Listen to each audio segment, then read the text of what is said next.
When Vanderlei called me to tell me that the university wished to offer me an honorary degree, I was naturally elated. What an honor, what a pleasure. And I immediately accepted. And then he mentioned that a few friends might be coming. And a few friends have come. And I've been rather overwhelmed by this meeting, by this presence, by so many old friends, and I gather some new friends who are here. It's rather difficult to express all my feelings. They're rather complicated. One set of feelings has to do with the symposium that we've had yesterday and today, and seeing some of the early papers that I did, these old diagrams of my very first experiment, which was bouncing atoms. And then thinking what's happened over the years since then, and how much the science has grown in a way no one could have dreamt of at all, and what a wonderful thing this is. That means for storing atoms are now routinely employed. It's part of the toolkit of physicists. It's a very powerful part of atoms and ions. It's opened the way to new forms of metrology, to new ways of looking at things, and it's utterly stunning. When I think back to our original search for Bose-Einstein condensation, which Tom Graytack and I started at MIT, and just at the same time, Yoke and Ike Silveira in Amsterdam started in this pursuit, which went on for so many years. And eventually, with the discovery of BEC in 1995, a new field was started, and no one had an inkling of where it was going. How much the science has flourished and flowered, how we have a consilience between formerly disparate fields, the fields of condensed matter, many-body theory, and atomic physics, which have now merged, and these communities have formed a new community, and no one would have dreamt that. So those are some of the thoughts that I had listening to these talks today. But beyond that, there is the thought of the people involved and the community involved. And when I saw the list of all the people coming here, I was rather perplexed as just how to focus this in my mind. And then I came across a picture which was taken the summer before last. Let me see if I can. This is not a long slideshow. It's a one-slide slideshow. And what it is a picture of my family, which is a rather personal thing to bring up at a large international meeting. This was taken in Vermont the summer before last. Members of my group and many of our friends will recognize maybe the scenery in the background. At my brother's home up in Wardsboro, Vermont, our group went there every fall to look at the foliage, and many of our visitors come there.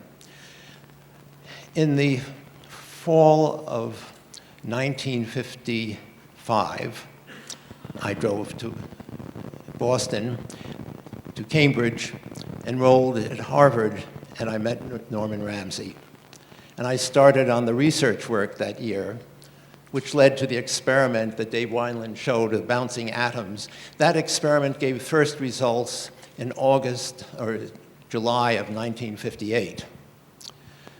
At that point, I sent a message to my now wife, Beatrice, saying the experiment works, come home, let's get married. She came home, we got married. My brother Adam married his wife Amy that summer, and my sister got married that summer too. So that summer there were 3 families that got married, 3 couples. And now we're looking some years later, and we have this very large family. And I was thinking, isn't this astounding? We have such a large family, and it's a happy family. And then I realized that what we have here is a family also, the family of atomic physics. Many people have commented on it, but I feel there is this very strong feeling of community. It's really a large family, but there are smaller portions of it which are very close to each other. Certainly, all of Norman Ramsey's students feel a kinship just from having known Norman, who was such an extraordinary person, not only as a scientist, but as a human being who left his imprint, his moral imprint, his ethics. He never talked about morals or ethics. He just practiced them and taught them the only way, on the only genuine way, by example. But there are other members of the family. I've always felt that Claude Cone-Tanucci, well, I've felt like he's a brother, but technically he's not a brother because he had a different scientific father, which is Alfred Kastler. Kastler and Ramsey had very different temperaments, very different personalities, but the same qualities of dignity, of fidelity, of consciousness, of consideration, and they were both superb scientists. They had good friends. Ed Purcell was a very close friend of Norman's. That Purcell was a lifelong collaborator with Kastler, and Gauzzini was a very close friend of his too.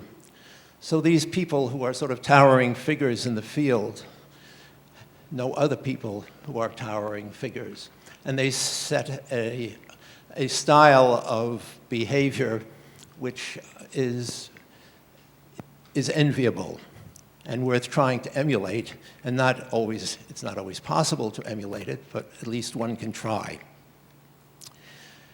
Now, looking at thinking of Claude as my scientific brother, that would make Serge my nephew. And one can hardly think of a better nephew than Serge. Dave Wineland really should have been a younger brother of mine because he joined the Ramsey group when I was an older person.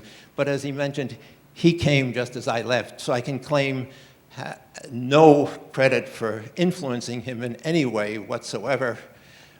Nonetheless, I'm very happy to have him as a member of our family, of the Ramsey family. And then I've been fortunate in having wonderful graduate students. You've heard a number of them today talking. What a blessing to have marvelous students. That's what makes science really work. And I've had wonderful students over the years, and wonderful colleagues too. So this is really rather privileged. But I was trying to think of things on a larger level also, because the family, of course, extends beyond the world of atomic physics. All scientists, in a sense, are a member of the same family. There are certain values in science which everyone obeys, because otherwise science doesn't work. Absolute intellectual honesty is essential. And of course, the toughest form of honesty is being honest with yourself. But scientists do this. They certainly try to do it.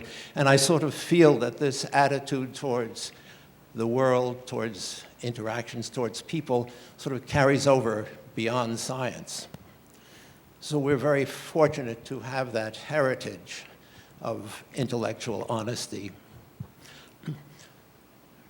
And that heritage comes not just from our thesis advisors, it comes way back. We inherited the style of science which was set by Galileo and Newton, developed by others, by, say, Lagrange in the 18th century, Faraday, Maxwell, Planck, and of course, there is Einstein, who is a towering figure who is much closer to us than the ancient greats. But the tradition of Einstein, which still threads through all of science, particularly through all of physics and particularly through our field, is a great tradition to be in. So what a privilege to have a life in that tradition. And then there are what I would simply call the moderns. People like, well, we have Bohr and Rutherford, Dirac, Heisenberg, Schrödinger, the greats who gave us quantum mechanics, which is certainly one of the most beautiful edifices in all of mankind. And to have that as a tool to use is a wonderful gift that we have. So looking at all of this, I feel greatly privileged. And I'm rather overwhelmed that so many people have come to join in this celebration. I've won many awards, more than my fair share of awards and prizes, and of course I've appreciated those. But thinking broadly in this community, the ultimate reward is the good opinion of people you respect. And for that reason, I thank you all for coming and joining this celebration, and I want to assure you how much I appreciate it. Thank you.